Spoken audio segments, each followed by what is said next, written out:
इस्मत मिर्जा साहब, आप क्या कहेंगे? आपने दो एनालिस्ट की राय तो जान ली। जी मैं मीर साहब की अब मैं बात नहीं सुन सका, सना साहबा की तो मैंने सुन ली है।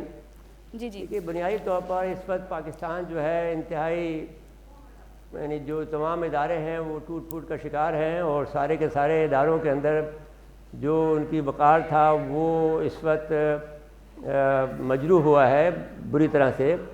इसी तरह से जुडिशरी का भी हुआ है और इसी तरह से और इदारों का भी हुआ है, जो मैं समझता हूँ कि एक पाकिस्तान के लिए कोई अच्छी सूरत हाल नहीं है। ये इंतशार की तरफ बढ़ते हुए कदम हैं जो कि हमें रोकने चाहिए। और हमें ये ख्याल है ये है कि बिलाखिर एक यूँ क्योंकि सियासतदान तो जिस अंदाज से जिस रविश पे चल पड़े हैं, जो रविश इमरान खान ने इस्तेमाल की थी वही रविश मौजूदा हुकूमत ने कर ली है राना सनाउल्लाह की शक्ल में। तो ये जो तरीक़ाकार है, पहले सियासत में इस किस्म की बदतमीज़ियाँ और बदज़बानी नहीं हुआ करती थी जो कि इमरान खान की ने शुरू की थी। तो अब इस सूरत हाल के अंदर ये दुरुस्त है कि वो इस वक्त पाकिस्तान का जुल्फ़िकार अली भुट्टो साहब के बाद में सबसे बड़ा पॉपुलर लीडर है, और यहाँ ही नहीं बल्कि पूरी दुनिया में, और सोशल मीडिया उसके साथ है। और बहुत से यानी अगर पूरे साथ नहीं है तो बहुत से यानी मेजॉरिटी उसमें साथ है। और आम जो नौजवान बच्चा है या नौजवान जो है वो भी उनके साथ है, जैसा कि आपने राजनपुर जैसे इलेक्शन में आपने उनको कामयाब होते हुए देखा। तो ये पंजाब का हाल है, लेकिन जो सिंध के अंदर जो सूरत हाल है उसके अंदर इमरान खान का अभी तक सिंध में और बलूचिस्तान में कोई रोल नहीं है।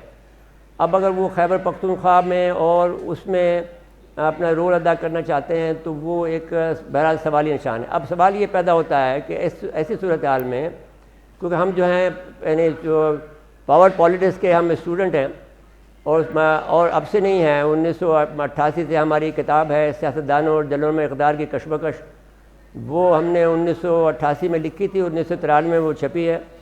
तो उसमें ये जो हमने सूरत हाल बयान की है उसमें ये उस हवाले से भी हम ये कहना चाहते हैं कि बहरहाल फ़ौज को किसी न किसी स्टेज के ऊपर इन तमाम ग्रुपों को बैठाना पड़ेगा, और वो बैठा देगी, और ये बैठ कर फ़ैसला इनको करना पड़ेगा। क्योंकि अब पाकिस्तान के अंदर कोई भी जो क़ुव्वत नाफ़ज़ा है वो किसी के पास नहीं है, ना जो जजों के पास है, ना वो इलेक्शन कमीशन के पास है। सारे पार्टीशन जो मुंतशिर भी हैं और एक पार्टी का साथ दे रहे हैं, एक पार्टी का साथ दे रहा है, कोई दूसरे पार्टी का साथ दे रहा है। पार्टी का अब जो बहस है जिसमें जिस तरह से उन्होंने चार जजेस आपने अपने आप को अलहदा किया, वो इस बात की निशानदेही करता है ये अमल कि वो नहीं चाहते थे कि वो इस झगड़े में पड़ें या इस तनाज़े में पड़ें कि पाकिस्तान का जो इंतशार का जो मामला है वो मज़ीद बढ़े।